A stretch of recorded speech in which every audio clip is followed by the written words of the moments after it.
Welcome to the Black Doctor Collective podcast.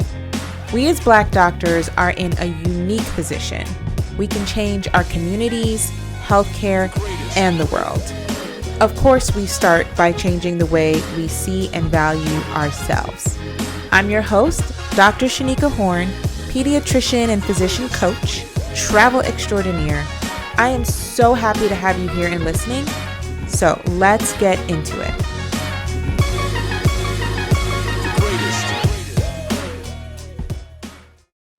Ooh-wee, has 2025 been full of surprises and not always the good kind. Okay, so I don't know how many episodes y'all have been listening to, or maybe this is your first episode, but back in November, I announced that I was resigning from the pediatric clinic where I worked due to a number of factors. Submitted resignation, was ready to go.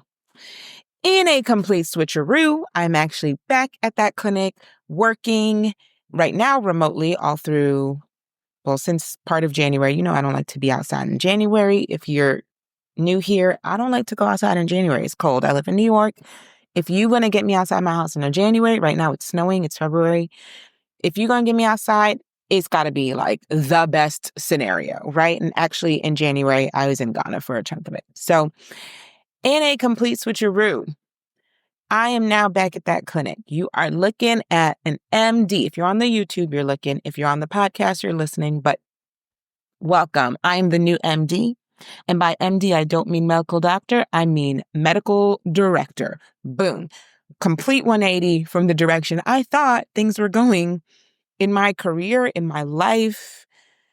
I don't know. One thing I always say is like leverage is a hell of a thing, okay? The biggest leverage you have is being willing to walk away. That is a very scary thing, right? But I actually was planning to walk away. I was not doing this for a point of leverage. I want to be very clear on that. I do not think this is something you should ever bluff on.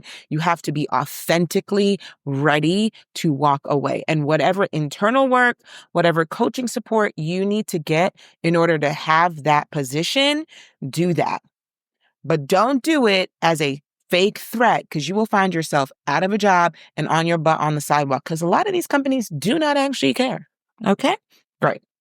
So literally being ready to leave, especially after having done what obviously was a stellar performance, meant that they recognized that they had something of value and that they wanted to keep.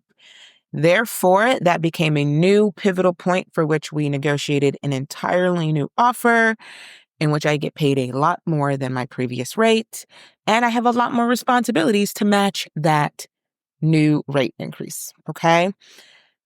I have no idea if other medical directors are 1099. I think most are probably W-2, but I'm a 1099 ride or die, okay? So that's never been a question about switching to another type of payment system, employment type. I charge by the hour everywhere I go. That is my claim, because I think that that's what frees me and that's what gives me the best, even motivation, right? Because how you get paid actually motivates you.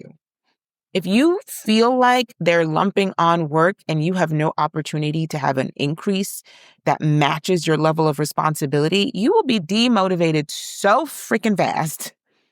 So knowing yourself is really important when you're negotiating, because you need to make sure that the conditions you create are ones that are really supportive of you and they help to keep you motivated, right? The story that I tell myself is that because I charge by the hour, I'm being fairly compensated when I do work above and beyond. If I choose to work outside of office hours, I'm not working for free, because slavery ended in 1865. I do not work for free, okay? So luckily for me, we just rolled over into a whole new offer with the new rate. There was no mental drama for me, because this is part of my identity, that I am a 1099 hourly employee who gets paid to work accordingly, and I don't do free labor. So I didn't have any mental drama about that. Well, that's going to be the perfect segue for the topic I have today, which is telling you all about, or raising your awareness about, saying no to yourself before you even ask. So, this is probably one of my favorite topics to talk about because I think it is a very normal thing to do, especially in medicine, but probably in life, right? Telling ourselves no before we ask. I think it's something I have to repeat and talk about ad nauseum in different scenarios so that everyone can see themselves and recognize the ways in which we are really inhibiting our life by doing this. And don't get me wrong, just because I'm aware of it does not mean that I am not a victim of this exact thing. Literally yesterday, I had a coaching call with my coach, Dr. Kimmy, and our Half Millie mastermind group. And I realized in her coaching me, I thought I was talking about my business. And as we really just, coach through what are the issues that are coming up for me and like what's going on in my business, how I'm planning on my business growth, I realized there are so many ways, even in my personal life, that these things apply to, that I tell myself, no, I cannot have it all. It's actually inhibiting how I grow my business because I am afraid of success in a particular direction, right? It's like if you are in medicine, sometimes you choose your specialty based on the life you envision because you're like, I cannot be a surgeon and be in the hospital 12 hours a day and still have a good home life and social life, right? You just automatically assume that one thing has to give. And so you won't pursue a particular pathway. And that's what I find that I've been doing in my business is I won't pursue growth at a particular speed or really be sharing my services, even though people need them, because I am concerned about my own success and I still want to have a family life and a social life. Like I still want to have kids. Like this has to take a priority at some point. And so I feel like you can only have one priority. Priority as a word is singular. So what do you choose? And how do you tell yourself no? But even in that, the way in which I tell myself no is actually going to inhibit me from getting all of the things that I want. So it's funny because someone in my coaching container was literally comparing their social media content to mine and saying like, it doesn't look as glamorous as Shanika's because she has all this travel and I don't know if people want to see my stuff. And I'm busy comparing myself to other content creators on social media who have hundreds of thousands of followers and their stuff looks a certain way and they have such good engagement. I don't know if they're making any money off of this content. My content is for my business, but there's still some comparisitis. And so it's so funny that we are always comparing ourselves and saying like, oh, I could never have that. And that's like the root of envy. It's this notion that you've already told yourself, no, you could never have everything in spite of never trying and never asking. Boom. Okay. So I'm going to share with you a story of a friend of mine who has been telling herself no. And I just want you to see, like, do you see yourself in this story? And if so, we can talk about what y'all need to be doing about this, because this is crazy. Like, we could be living so much better lives in spite of all the shenanigans that's happening in the world. In fact, we should live better lives because of all the shenanigans we have been through, continue to live through, and will live through. If we're not treating ourselves well and telling ourselves yes to every opportunity, we're the ones holding ourselves back. That we cannot do. So I have a friend who has a great job, subspecialty job in the same place she did fellowship, loves the job, but it's not in her dream location. And so her dream location happens to be New York City, which is where I live now. So obviously I'm very invested in having her relocate, maybe move. So I ask her with some regularity, like, what are your plans? What are you thinking of? Are you going to come back to New York City? And most recently in our conversation, she expressed that she would love to, but she doesn't think that she's going to get such a good job in New York City that she has now. And my immediate rebuttal, because, I do this work, I'm with clients all day long talking about these very things. My brain immediately went to, But did you try? Right? Like, have you looked at jobs? Have you talked to anyone? And of course, the answer was no, right? Because this is a conversation she is having just with herself and telling herself that it's not going to happen. And I assume, because this was a text conversation, so this is not a conversation we fleshed out, but knowing my friend and knowing doctors, especially Black women doctors, I'm assuming that the things that she is fearing that she will not find is her current comfort at this job. So that could be patient workload, familiarity with the staff, the culture of the place, knowing that patient population really well, having workload that's balanced, that doesn't currently consume her or burn her out. Being allowed to develop projects or QI or do research on things that are particularly important to her. All of these things are in place. And so the concept that all of these things would come together beautifully again feels like it could not happen, especially when we attribute these things to a fluke or good luck, and we don't attribute it to the work that we've done or how we've aligned ourselves with places that reflect our values.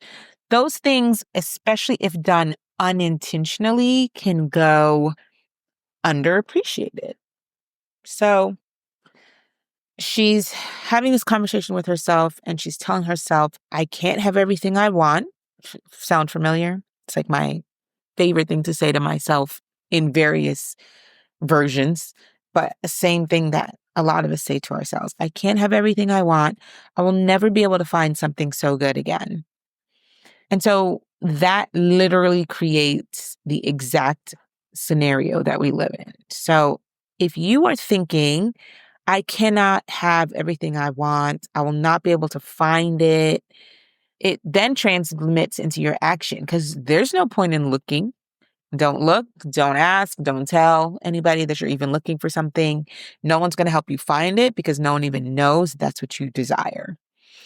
And as a result, you get exactly what you believe because you have no evidence that you will ever find that thing and you will stay where you are because, again, no proof that that thing even exists or it's a possibility. And the funny thing about this is we do this to avoid disappointment. It's like an anticipation of disappointment. So that could be two layered. A, you're disappointed that you didn't find the thing you were looking for. So you got your hopes up that potentially you could move to this great new place and have this great job, but then you weren't able to find the great job. So now you have succumbed to disappointment.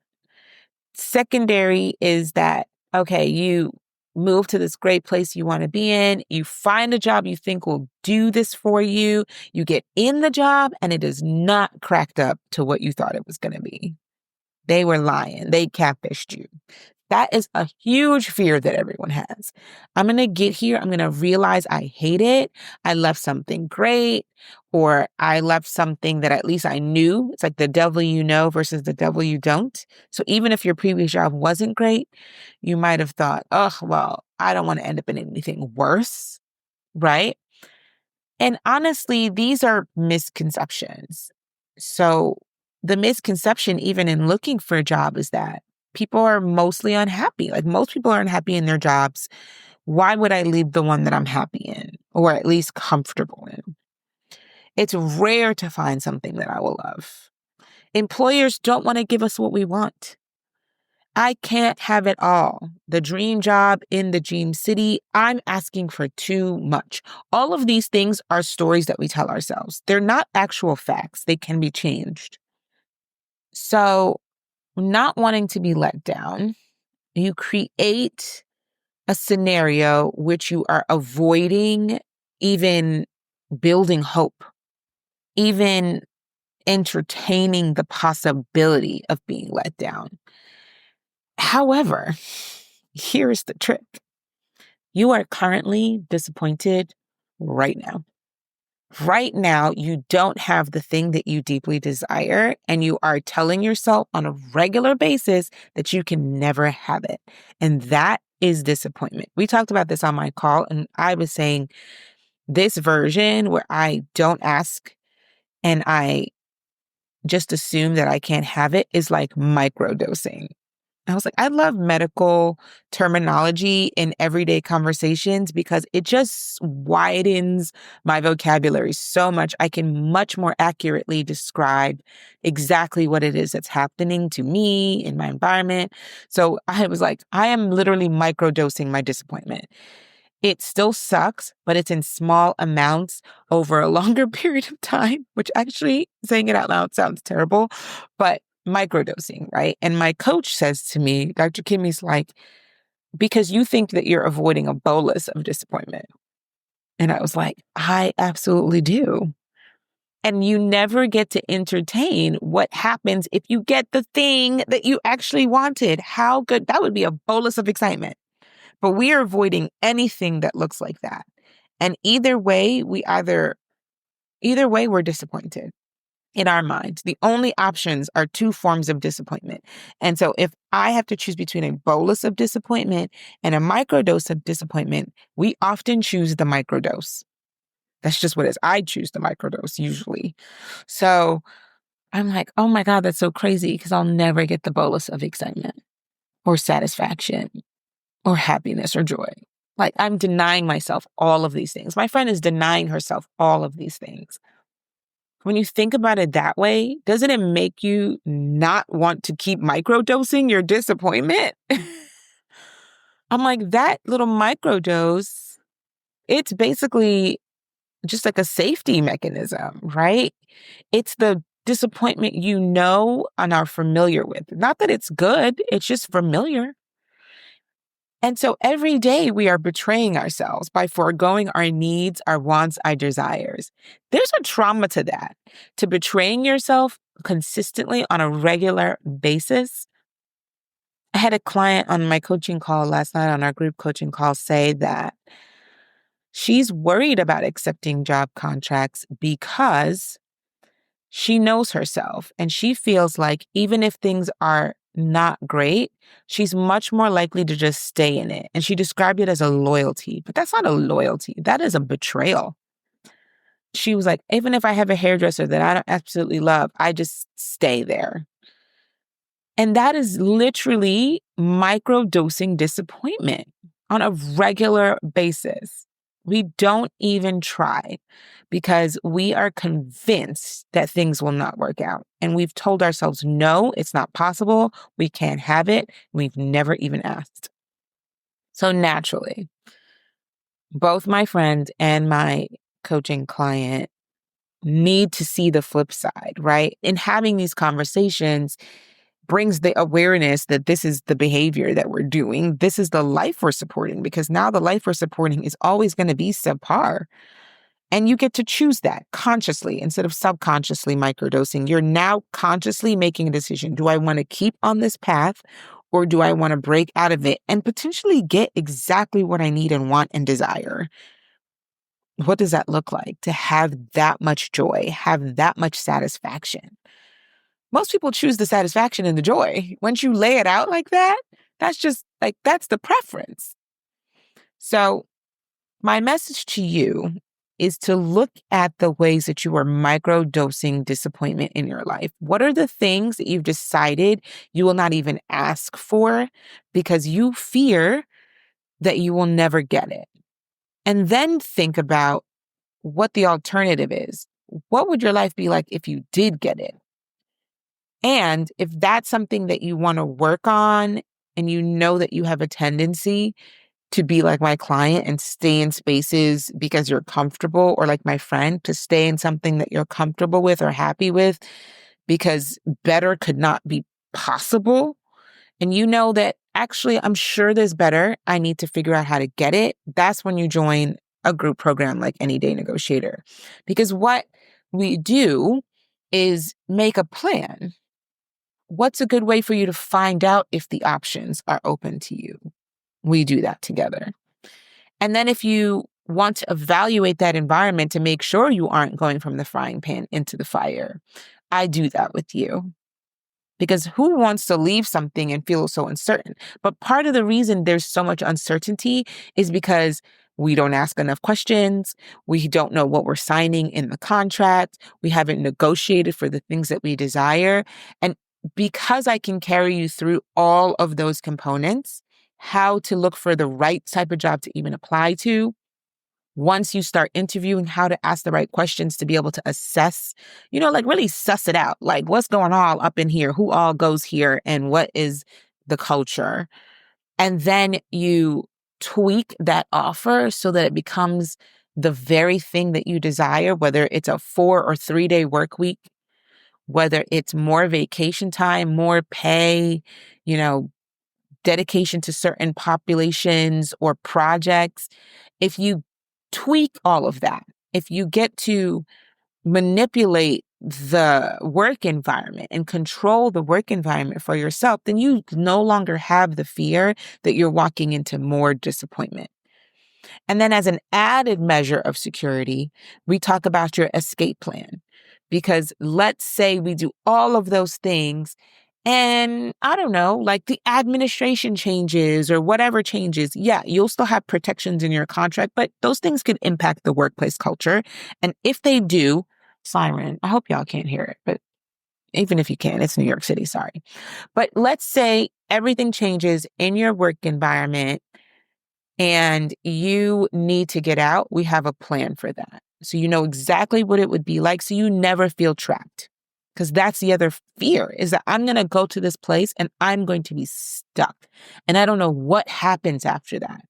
We lay all of that out. I lay all of that out with my clients so that you build a safety around it. You get to be excited about your next opportunity. You're not just going in there with nothing but apprehension.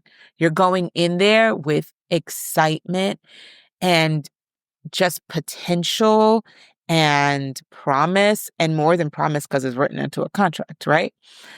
All of those things need to be in place for you to even want to make this move and to realize that your bolus will not just be a bolus of disappointment. You get to do this in steps, and you don't have to leave the safety of what you know without knowing what is next. And that, I think, is the most important part.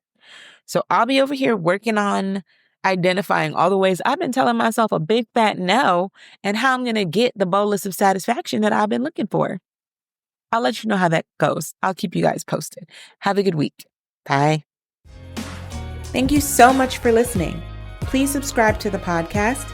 And what I want you to do next is link us everywhere you can. Instagram at The Black Doctor. Just become part of our collective. I want you here. Thanks. Until next time. Bye.